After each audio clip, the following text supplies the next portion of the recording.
Ladies and gentlemen, your event will now begin. Jeff, please go ahead. Thank you, Zach, and hello, everyone. My name is Jeffrey Metz, and welcome to today's webcast titled Transforming Commercial Lines Underwriting, Achieving Underwriting Excellence Through Digital Intelligence. This event is brought to you by Property Casualty 360 and sponsored by EXL. I'll be your host for this event, but before we get to the topic, let's get some simple housekeeping items out of the way. This event is completely interactive and incorporates many of today's social media tools. You can tweet or directly post information to your Facebook or LinkedIn page right from the console. You don't have to open a new browser to do so. Just scroll along the bottom of the screen and click on the social networking widget of your choice. In fact, we encourage you to do so. Also, if you have a question for one of our speakers, please enter it in the Q&A widget on your console. We'll get to your questions during the live Q&A at the end, depending on time. We will answer as many questions as possible, so we invite you to ask away. And if we don't get to your question, you may receive an email response. In addition, there are some other customizable functions to be aware of. Every window you currently see, from the slide window to the Q&A panel, can be either enlarged or collapsed. So if you want to change the look and feel of your console, go right ahead. Lastly, there will be some poll questions sprinkled throughout this event. When one comes up, just click on the response that best matches your experience, and we'll look at the results shortly after. Now, let's get to today's topic. As we start a new decade, the commercial insurance industry faces shifts in demand and must make operational and risk assessment changes to achieve sustainable profitability through underwriting excellence. It's critical for insurers to adopt a more digital-driven approach to help increase top-line growth and control losses and expenses. With us today to discuss this are from the Everest Group, Skand Bhargava, who's the practice director, and Soumya Badala, Senior Analyst, and from EXL, we have Rupak Dichata, Vice President and PNC Client Partner, Kathleen Welday, Vice President and of PNC Solutions, Implementation Lead and Industry SME, and Samit Johar, Partner, Insurance and Domain Leader. It's great to have everyone here today, and Rupak, I'll cede the floor to you. Thanks, Jeff. Good morning, everybody. This is Rupak Chada from EXL. In today's session, Skand Bhargav from Everest will share his views on state of underwriting performance in commercial lines and articulate the need for digital transformation of underwriting operations. Our colleague Soumya Badala from Everest will then cover her views on the different building blocks around underwriting excellence. And then we'll be joined from our colleagues from EXL, Samit Johar and Kathy Welday, who will bring to life case examples of having implemented different building blocks of underwriting transformation for different insurance carriers in the P&C space who we work with. So you got an exciting content and discussion lined out over the next hour. Let's dive straight into what's the industry looking like and how are carriers responding to it. Skand, I'll request you to take this on from here.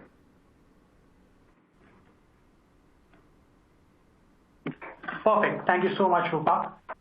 If we can move to slide number 4, what we wanted to do before we get into the discussion around underwriting excellence is talk about the need for driving or achieving this excellence.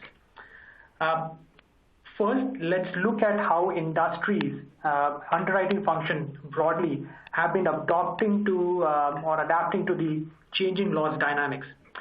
The chart we have on the slide depicts how most of the lines of businesses within commercial insurance have been witnessing rate corrections in the light of increasing loss exposures.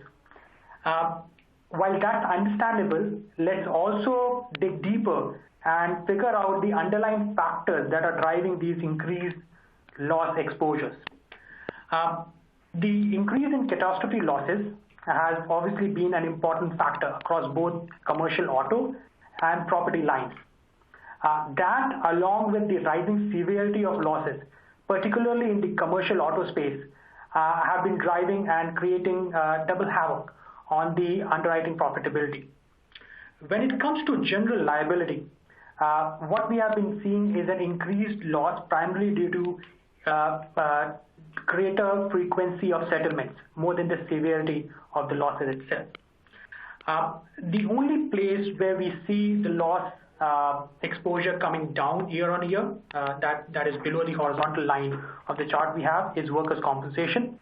And the primary reason being the loss frequency have come down over years, in part due to the employer's focus on improving work environment. However, the increasing severity of these claims has created the impending question around how sustainable would the rate decreases be as the ticket value of the claims continue to increase and expand. In summary, with these loss trends in different product lines and the corresponding impact on rates, commercial insurers are relying on rate corrections to adapt to the changing loss dynamics. Now, that's all good, but if we look at the way the competitiveness of the industry has gone ahead in the past few years, along with the customer's tendency to look for the most attractive rate, the ability for the carriers to increase the rates is not something that is sustainable in our view. And therefore, the industry has to move beyond the traditional mechanism of driving underwriting profitability to look at some of the more time-friendly manner of creating the kind of excellence that we are going to be discussing in the future slides. Let's move to the next slide, wherein we will go deeper in understanding what are some of the primary constraints that are driving greater focus on and creating the right set of solutions to manage different top line and bottom line challenges that the current operating environment presents. To this point, what we have done is segmented underwriting profitability into two key components. First being the top line growth, and the second, the controlled loss expenses. Both of these collectively lead to favorable underwriting results. Let's do a deep dive into these four factors. We have got 6 factors. The top 3 we have on the right-hand side are aligned to the top line growth, and the bottom 3 are the barriers that we see with regards to loss and expense control. First, picking up the limitations from a top line growth perspective. The customers, along with the rising consumerization and digital proliferation, have heightened expectation from their insurance carriers, even the commercial insurance one. This in turn is creating retention and growth issues for the carriers. Same consumerism is also, as we look at the second point, creating demand for more customized coverage options. Now, having that level of granularity and ability to cover different kind of risks and thereby create those opportunities is one of the key challenges faced by the insurers. And therefore, their ability to identify and create differentiation through this customized coverage is something that we see as a great limitation to the top line growth.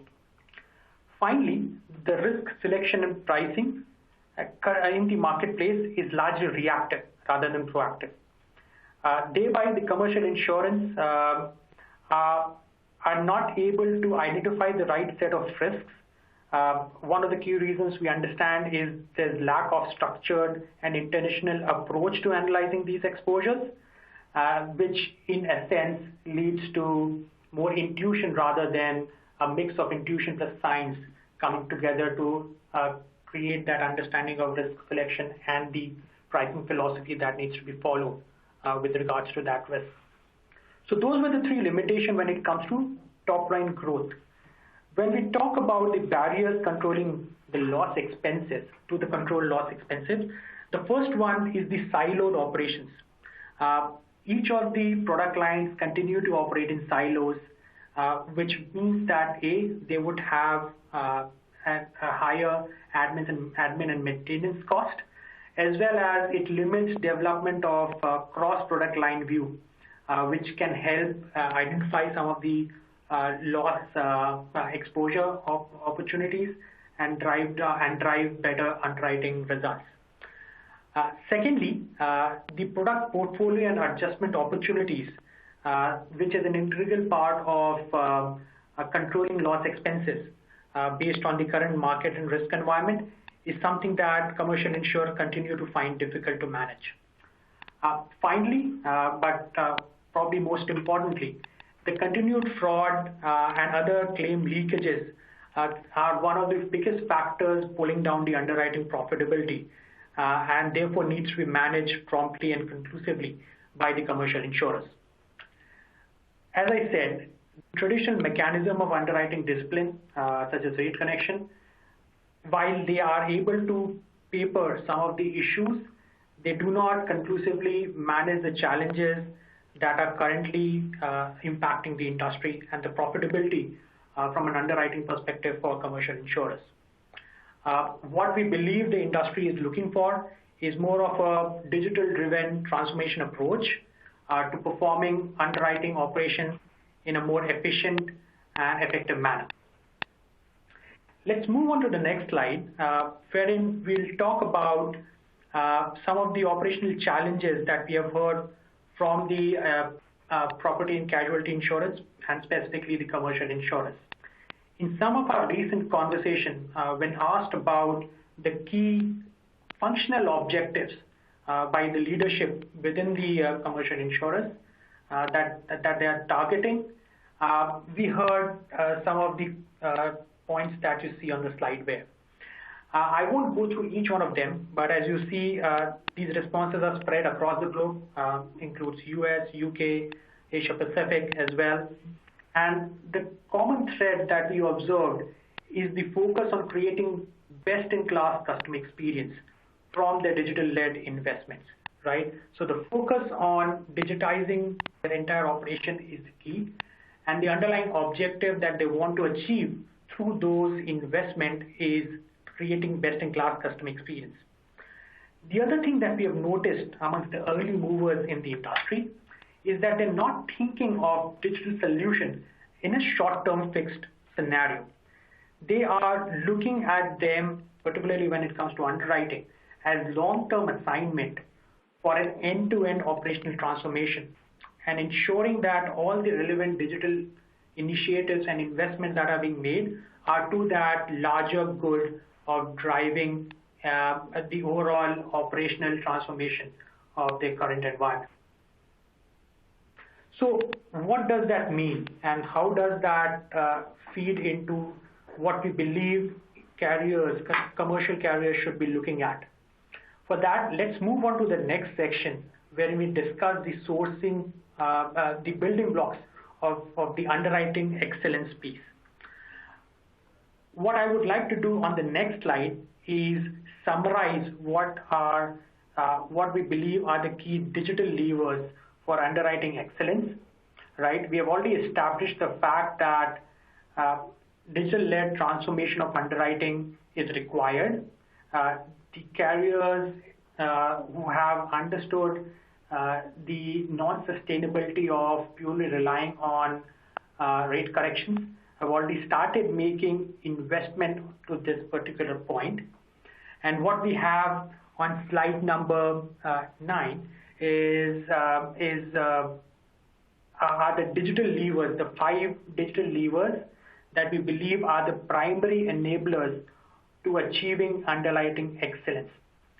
What should be looked at is the fact that these have to be looked at in a wholesome manner, and their applicability, it varies across different pockets of underwriting value chain. Let's start with the first one, which is around data. And we believe data is one of the most underexploited assets at insurers' disposal, and digitizing the data flow would be the first step in the largest scheme of underwriting transformation. Next is workflow automation solutions, which are focused on improving efficiency of the underwriting process. The key is to identify the right automation opportunities and then make sure that you are implementing them in the environment. Analytic solutions, especially predictive analytics, sit at the cusp of tackling a number of challenges we discussed previously, such as driving customer profitability, identifying and selecting the right risk, and providing customized coverage. Further, intelligent automation solutions can help unlock sustained excellence through use of natural language processing, text mining, computer vision, and conversational assistant pieces.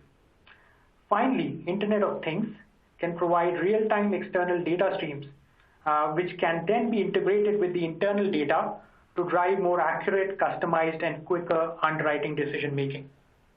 We'll discuss each of these 5 digital levers in more details in the subsequent slide, and I'd like to hand it over to Soumya to provide those details.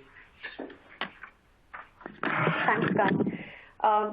I'll now discuss the applicability of various digital levers that Skan mentioned in the underwriting process, and what are the kind of objectives that commercial insurers can look forward to achieving by applying those digital levers in the value chain.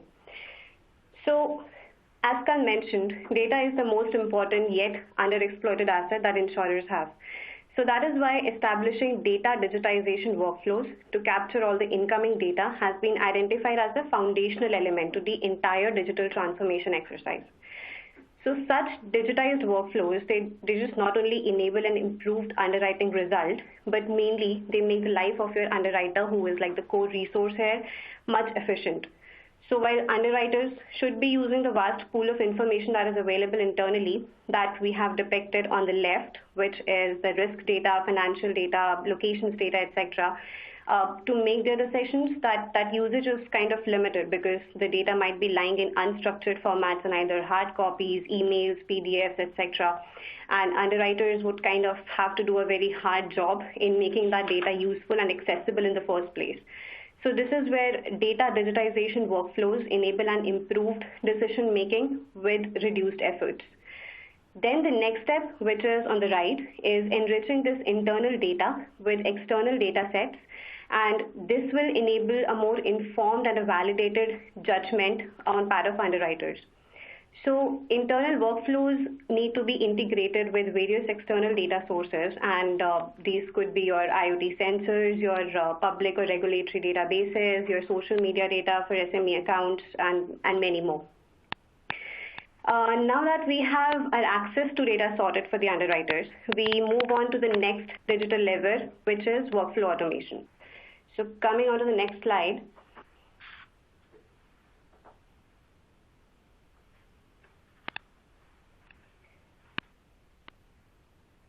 So workflow automation would basically help improve underwriters' efficiency, and that is a key objective to be gained, right? However, the point to note is that commercial insurance underwriting process is not so straightforward that you can expect an end-to-end automated scenario, barring certain simpler cases such as small commercials.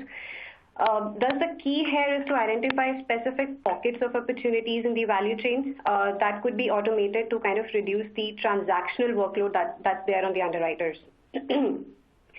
So this slide represents some of those transactional activities that could be, and in fact, we're seeing them being automated already.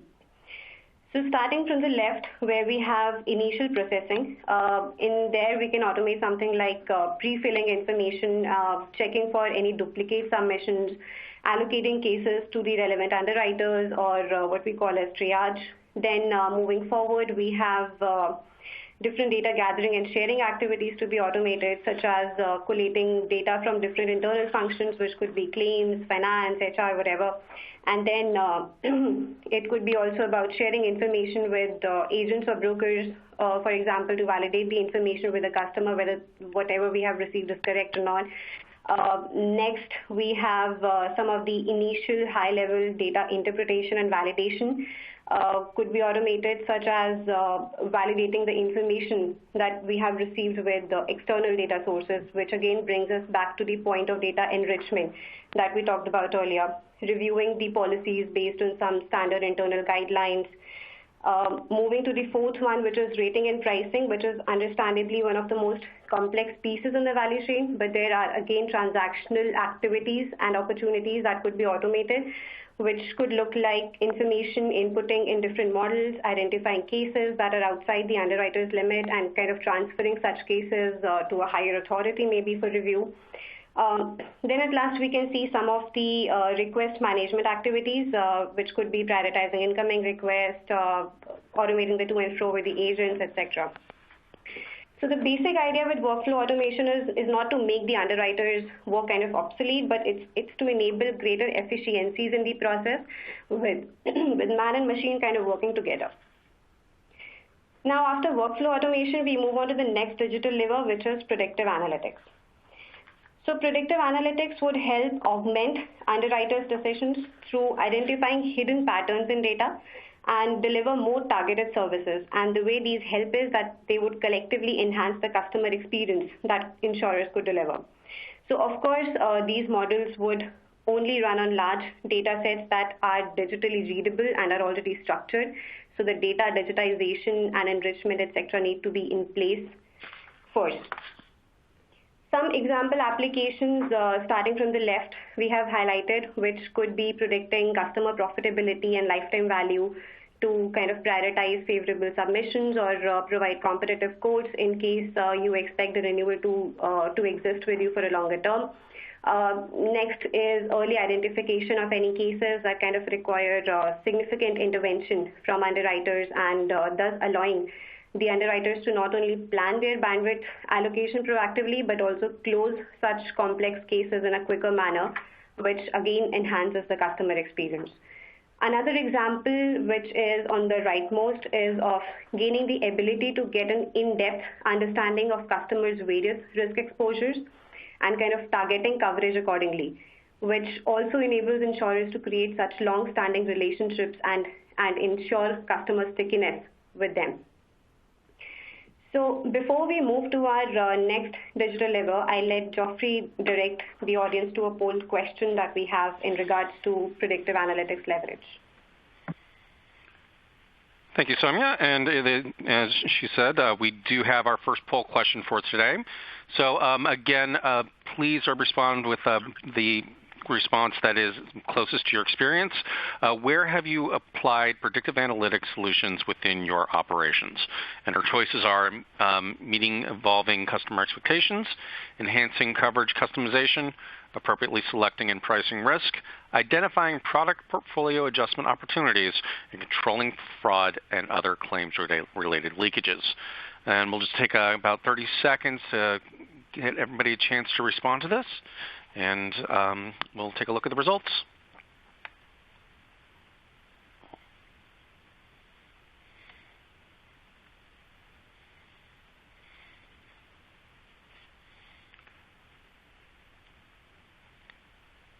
Okay, and remember to just respond with the response that most closely matches your experience. We'll take another 5-10 seconds to get everybody's responses in. Okey-doke, and it looks like a majority of you have responded, so let's take a look at those results. And so it looks like a large majority is appropriately selecting and pricing risk. And Soumya, is that close to your experience?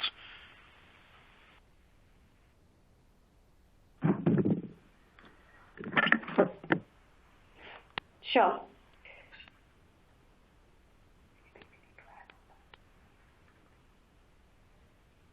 Yeah, I think in terms of what we have usually seen, that's really interesting. The focus on selecting and pricing risk is at 70%, pretty high. In fact, overwhelming majority from the set of audience that we have on the call.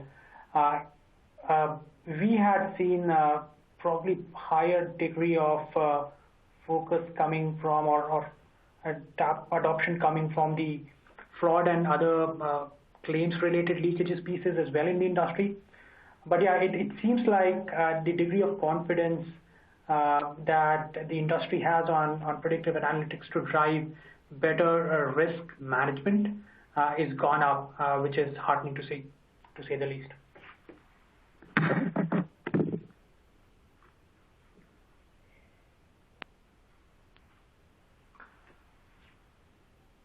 All right, I think we can move to the next slide. Yep.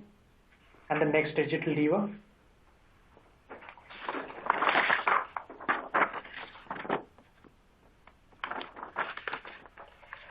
Great.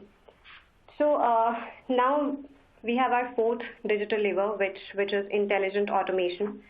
So intelligent automation basically helps insurers create sustained operational excellence. And when we say sustained, we mean that these solutions kind of continuously generate an incremental ROI, and they continuously learn by working on more and more cases. And thus they're able to take more and more decisions themselves and reduce the exceptions wherever they occur in an automation kind of a scenario.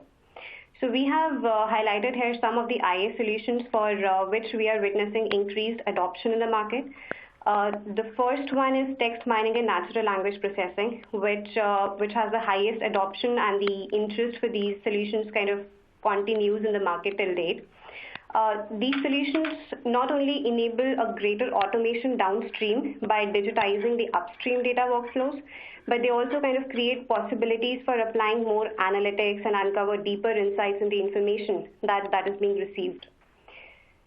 Second is computer vision and deep learning. This allows insurers to now utilize more expansive data formats, which could be your images, videos, and these can be obtained from public forums. It could be satellite images, social media images, or even drone images for that matter. So just as an example, a field inspection probably related to a property account that's being underwritten, it can now be done remotely. And it would thus be reducing the overall turnaround time for the entire exercise, and thus would again enhance the customer relationship that you can build. Third, we have this conversational assistants, or commonly known as chatbots, which become specifically important and differentiated for small commercial accounts, where kind of dedicated agents and brokers, they don't have a very high focus due to low ticket value of these relationships, as well as there's also demand from the SME customers that they want these digital touch points, which also reduces their to and fro with the insurer. How they help internally is that they can minimize any manual intervention during information intake. So for example, the chatbot can direct the customer to provide information in a specific format. That would eliminate extra data cleaning efforts, or it can also validate the information that the customer is entering with the internal systems or with the internal information that the insurer probably already has, and it can mitigate any downstream to and fro with the customer. So after these, we move on to the last digital lever, which is more like an enabler to the data enrichment that we talked initially, and that is IoT sensors. So now these IoT sensors enable more real-time decision making, as well as a more proactive approach to risk mitigation rather than just paying for the claims occurring, by allowing access to such expansive and very relevant data streams for that matter. So we have listed 3 types of solutions in the market, and also their current adoption level that we have witnessed for each, starting with the one at the bottom, which has captured the greatest interest till date, and is telematics. It's being used by the commercial auto and fleet industry a lot. So there's an example of an insurtech Corvus that uses this telematics generated data to model real-time risks and thus customize policies for their cargo, customize prices for their cargo policies during the underwriting process. Then next we have property sensors, which is being used for commercial property and equipment product lines. So here we have highlighted an example of HSB, which is a subsidiary of Munich Re, and they use these IoT sensors for creating an end-to-end risk management solution that kind of also involves proactive risk mitigation. And the third and the last is variables for workers' compensation. While we haven't really seen a commercialized adoption or commercialized use cases till date, the potential for these is very high, since these variables can kind of enable proactive interventions through which insurers can not only reduce their indemnity costs, but these proactive interventions can also help them avoid a claim occurring in the first place through real-time alerts to the workers if they kind of are lifting something in the wrong posture, and the alert can direct the worker to correct the posture and thus avoid a claim occurring.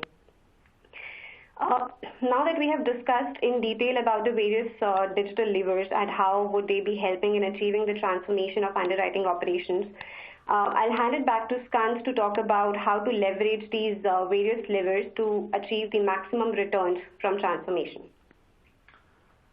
Thanks, Soumya. So we looked at each of the 5 digital levers, talked about them in a discrete manner, and the individual power that they bring to the table. One of the core learnings based on our interaction with the insurance carriers in the past 12 to 18 months has been the fact that in order to achieve greatest potential and ROI from the digital investment, one needs to keep a key sort of learning in the mind. A siloed approach to adopting these digital levers, something that we saw at the start of the digital revolution, so to say, in the industry, hasn't led to the kind of productive output that a lot of enterprises, not just insurers, but broadly enterprises are looking at. And therefore, these levers need to be looked at in an integrated manner, wherein each one of them complement each other and supplement the kind of results that each of them can provide and build on each other to drive greater realization of the outcomes and thereby maximize the ROI from the investment made in the transformation projects and transformation initiatives. With that, I think we have got another polling question. That's correct, and let's go ahead and take a look at that question. So what is your current approach to digital transformation? We have developed an integrated digital transformation roadmap. We have identified and are currently implementing discrete digital projects, or we have not planned any digital investment as of now. Again, as in the previous one, please take a minute or a second to just select the response that's closest to your actual experience, and we will go ahead and take a look at those results.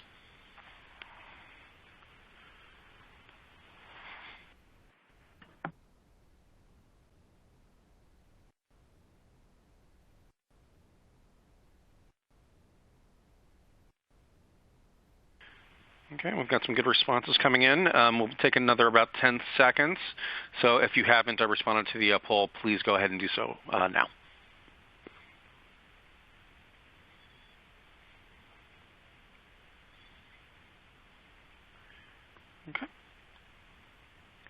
Okay, great. So let's take a look. And so it looks like a majority of you have take the approach that we have identified and are currently implementing discrete digital projects. And would anybody like to comment on that, or is that meeting with everybody's experience?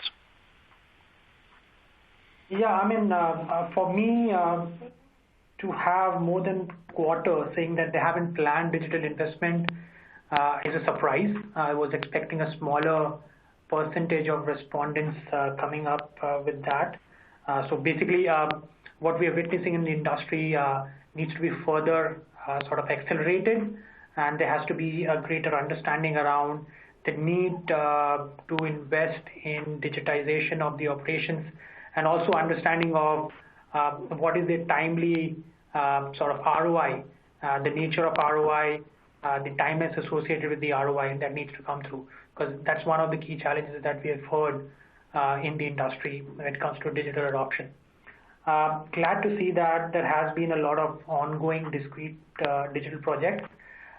We believe that while these discrete digital projects are good, as I said in the previous slide, creating that roadmap and end-to-end view of how you want to interlink each of these digital projects for the end-to-end transformation are some of the key aspects that we've observed in the industry from some of the early movers and sort of North Star when it comes to digital transformation.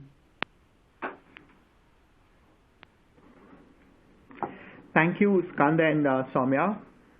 Just to summarize for everybody, what we heard from our colleagues is how underwriting profitability still remains the core focus area.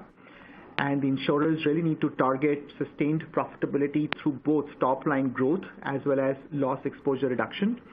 Skant did talk to us about the limitations that we all face there, and therefore investing in digital to mitigate such barriers to top and bottom line gains is the immediate work area for most of the carriers. That's where Soumya spoke about the key building blocks in terms of data digitization and enrichment, workflow automation, predictive analytics, intelligent automation, and Internet of Things as the core building blocks for enabling underwriting excellence. Skant concluded by sharing how all of these building blocks working together will help unlock the greatest potential, and no more can anyone continue to operate in silos. I think it is heartening to note the response to the last polling question, wherein absolutely more needs to be done in terms of an integrated approach towards digital interventions and framing the integrated roadmap.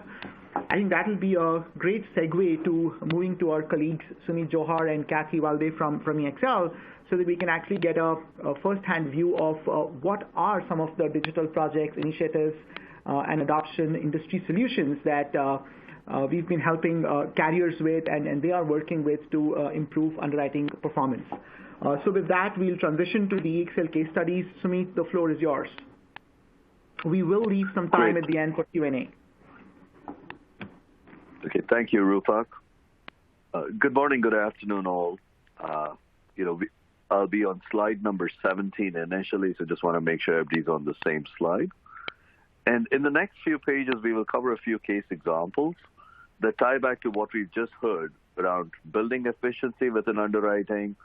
We looked at the first poll where I think approximately 70% of the respondents spoke about how using better data to make better decisions on the underwriting side. So we'll really talk about how we at EXL have seen a lot of demand as well as individuals both within underwriting as well as on the claim side trying to say how best can we use this data to drive decisions.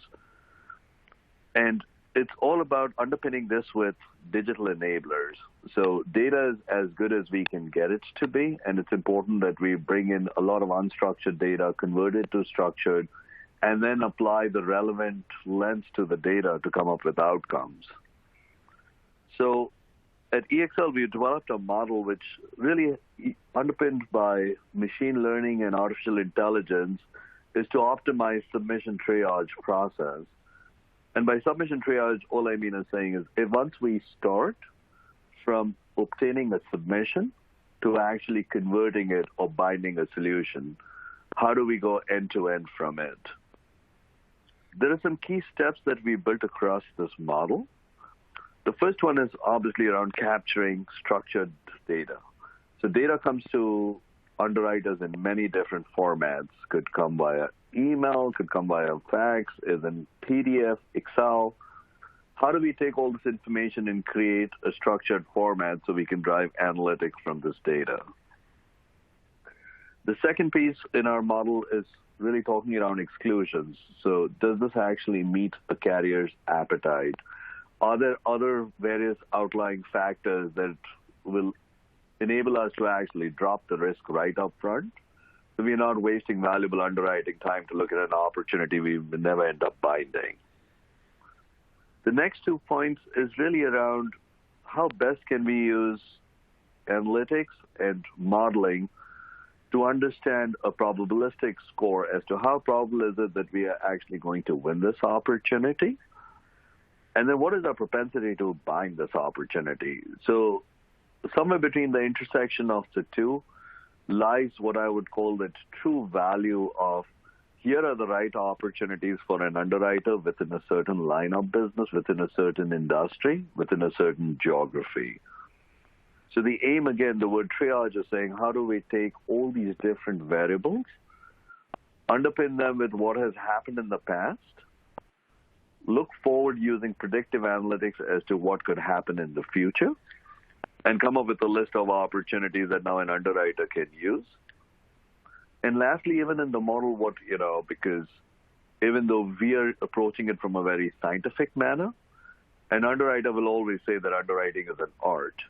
So how do we actually take that underwriter's feedback, loop it back through the model, so now even though we may say this is the best risk for an underwriter may come back and say, but I know the risk and it's not the best risk for me. So what are those different factors that actually drive an underwriter to make a decision? And that's where the whole machine learning and AI piece comes in, where we keep optimizing our model. So now that I've just laid out what the methodology is, I'm going to quickly flip to a couple of case examples that actually show how we've implemented this at clients. So I'm on slide number 18 now. And this first example, it's a little more simplistic, but it's really valuable. It's saying, how do we use third-party data to enhance what we currently have today? In this example, the client was really interested, it's on the auto side, was to bring in motor vehicle record data to enhance their current data.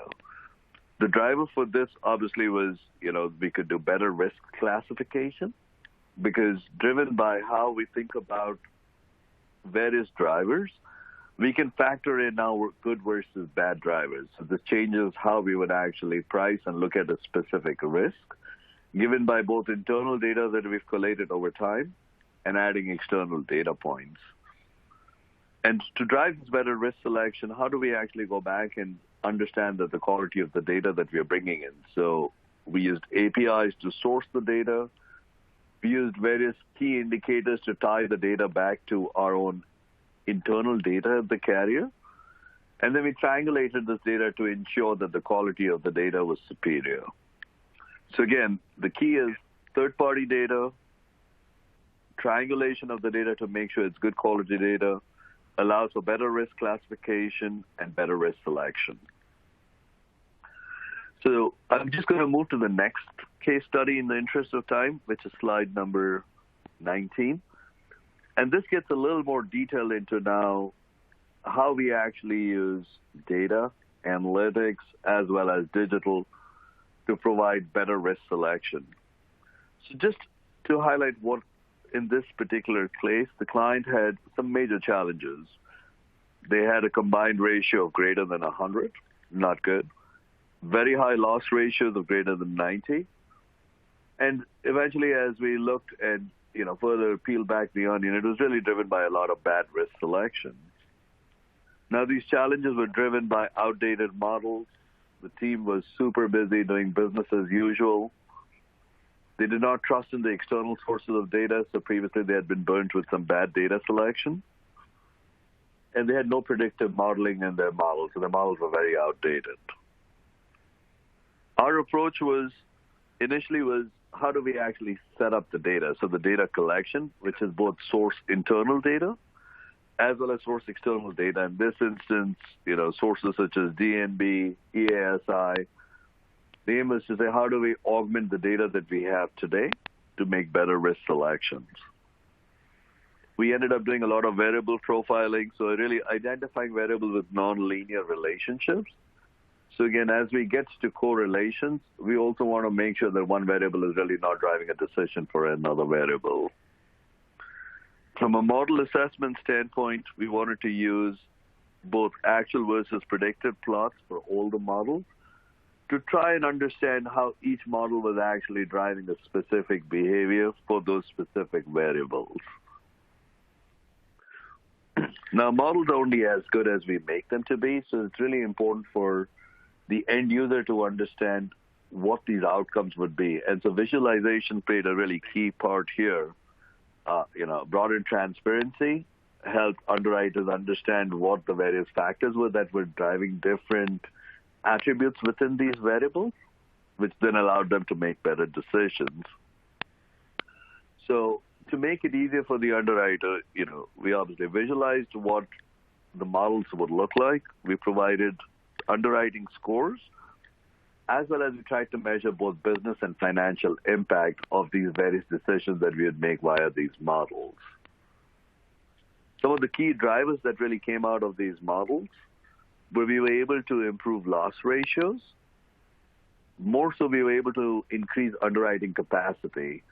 So by taking away a lot of the chore and letting underwriters focus on the core, we were able to allow them to look at more business, better business, which really led to reducing the risk. So now they could price better given that they have additional pieces of information on the type of risk that they were selecting.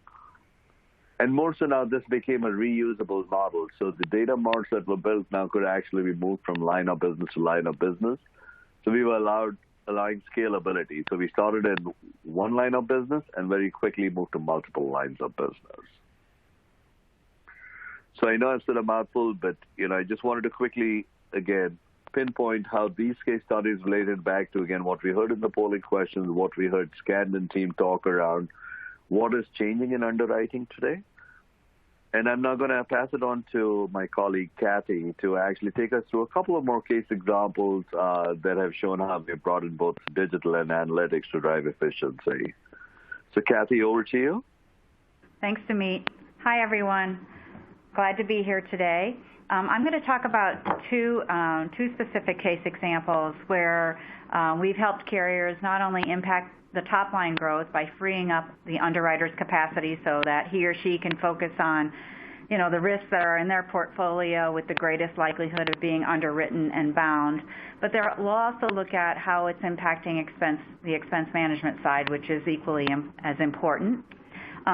We'll illustrate how many of the levers that Soumya talked about are used and how they do complement each other. So if you want to turn to the next slide, please.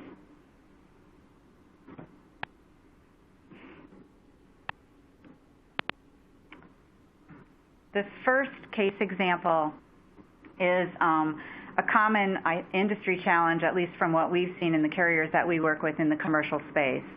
So, and it has to do with endorsement processing. Over 80% of commercial insurance carriers have a manual endorsement process, and more than 95% of the endorsement requests that come in are non-standard and or unstructured. Each broker has their own, method typically of submitting an endorsement request, and some of those endorsement requests, about 5 to 7% actually, are missing information when they come in. So it's a time-consuming proposition for carriers to process and transact endorsements, which makes it not a complex process, but a complicated one and a time-consuming one with high handling times.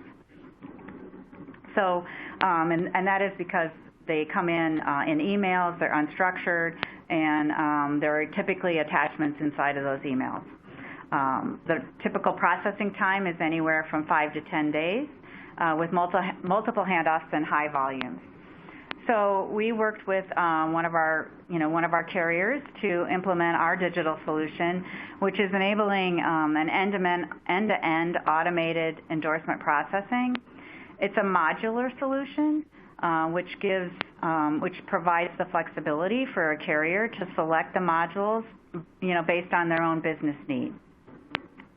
So the key core modules within this solution are, first of all, data extraction, and Sumeet touched upon this a little bit. So our content extraction capability uses natural language processing to identify the intent of the request and extract the required information. It's real-time ingestion. It can take the information from emails and from Accord forms. It classifies the document type. And then there's a machine learning component which will teach the tool or the content extraction capability to continuously learn and improve outcomes. So then once that content extraction has taken place, the endorsement is then pushed to our second module, which is an RPA or a robotic process automation solution or engine, which will index or set up the request in the system and actually process the endorsement. It will update client systems as appropriate, and then that whole endorsement then will get rated and issued by the carrier.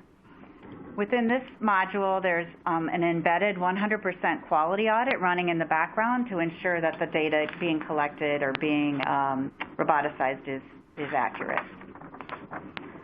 What's worthy to note is that these solutions can handle multiple requests in a single email. So you might have several endorsements that need to be processed. It can read each of those and process them separately. The third module in this suite is our exception handling workflow. So the machine learning functionality, which is providing those feedback loops, is constantly improving the efficiency of the solution and reducing exceptions. At the same time, there's a person-assisted component here. So as the exceptions kick out, a person is looking at those to say, oh, maybe this shouldn't have kicked out, this data field wasn't read properly, or I now need to teach the machine to look at this data field in addition to the other one. And so it feeds it back into the machine learning tool, and the next time that submission comes in with those same parameters, it would be read. The analytics components of this solution leverage predictive analytics to predict the broker behavior, descriptive analytics to analyze the missing information, as well as sentiment analysis to identify broker satisfaction and discontent. So what were the benefits achieved by this carrier in this solution? 45 to 50%. There was a 45 to 55% enhancement in efficiency, a 70 to 75% indexing automation across all lines of business, which leads to a 35% improvement in cycle time. So if you remember that 5 to 10 days, that was actually brought down to 85% were processed within 3 days. There's a 20 to 25% reduction in repeat requests. There's a lot of back and forth in endorsement processing. That gets eliminated or reduced. And then there's a 40 to 45% reduction in the cost per endorsement. So that's our first solution. That's the first case example. The second one I want to talk about is combining or orchestrating all the levers from a process standpoint, an automation standpoint, as well as analytics. And it's around the new business submission and clearance process, and along with underwriter assignment. So for this carrier, the problem that was presented involved setting up new accounts. In this particular instance, there were several mailboxes for intake, 20 or so. It was, again, a manual process of indexing the account information to determine if it had already been submitted. There's a manual account creation process where there's data being keyed in. And then the underwriter assignment component was complicated by the fact that underwriters were sitting across the country, as they usually are for a commercial carrier. And there were different rules depending on which, and I use rules or guidelines, depending on which branch this underwriter sat in regarding assignment, and specific exceptions to those rules by underwriter, which complicated the process even further and made it take longer to get the account set up. This led to a lot of back and forth between the underwriter and the processor in terms of I wasn't supposed to get this, or I should have gotten that. So the way we looked at this process was we brought in various enablers to improve it. First of all, we redesigned the process. So we worked with the carrier to standardize the exception rules, so there weren't as many exceptions by geography or by underwriter. So that streamlined the process. We implemented our proprietary smart work management or email management system, our tool, which is a workflow tool, to aggregate the mailboxes and route the assignments based on skills for the underwriters. We implemented an OCR extraction capability for the Accord form submission. And once the data was extracted, we put a bot on top of that data to assign it to the underwriter. That happened automatically. And finally, we enabled text mining to glean out the special handling instructions that might be contained in the email from the broker or from the underwriter through email. So the goal of this whole initiative was to make life of the underwriter easier, so they could focus on their priorities and improve time to quote. The sooner we could get the new account set up, the sooner it gets into the pipeline, the sooner it gets out the door and bound.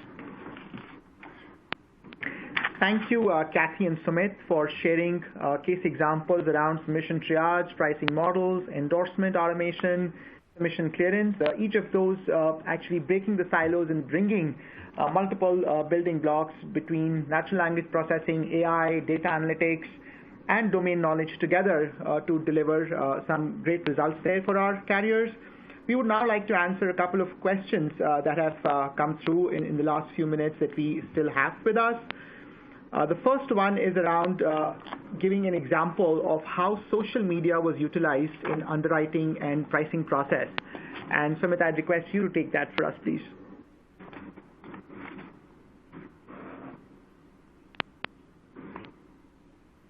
Hey, sorry, I think my line just cracked up, but I think the question's really interesting, and a lot of small commercial underwriters are really looking at social media to help drive decisions on how to better price the risk.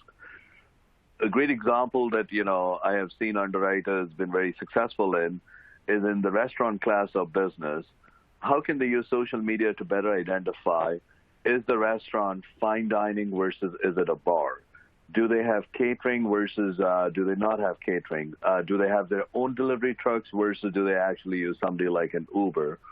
Because all of these changes how the risk is actually priced, but a lot of that information may not be directly available either via the agent that submitted the risk or via, the restaurant website. So just wanted to give that as an example.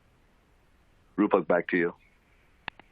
Thank you, Sumit. I believe we've got time for one more question, and here it is. What are the top challenges faced by carriers when driving digital transformation initiatives?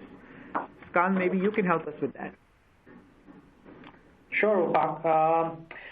So if I have to talk about the top challenges, and there are multiple challenges that we have seen come up when it comes to digital transformation. I think for me, if I look at probably at the top 2 or 3, the biggest one is with regards to cultural changes, especially with regards to insurance, right? There are set processes. People have been able to do and run certain processes in a particular workflow. Making those changes internally is something that we have seen being one of the biggest limiter to digital adoption. It has delayed, created additional cost when it comes to any transformation initiative. The second one that I will call out is sort of the first step, if you may, with regards to transformation, and it is about creating the business case. And what we have seen a lot of carriers do is identify the low-hanging fruits, create a good ROI case around it. But as we discussed earlier, that ability to link it up with the broader changes that need to come about, linking it to some of the other digital levers across different processes, continue to be a struggle for a lot of insurance carriers. If I have to add one more, it will probably be around the legacy technology and siloed operations. Both of them kind of go hand in hand with each other. We've seen a lot of silos created by products, the linkages between the business and the IT not being at the level at which one would require to go through the kind of investment and effort that transformation requires. So these 3 would probably be the ones that I would call out being the top challenges faced by the carriers when it comes to digital transformation.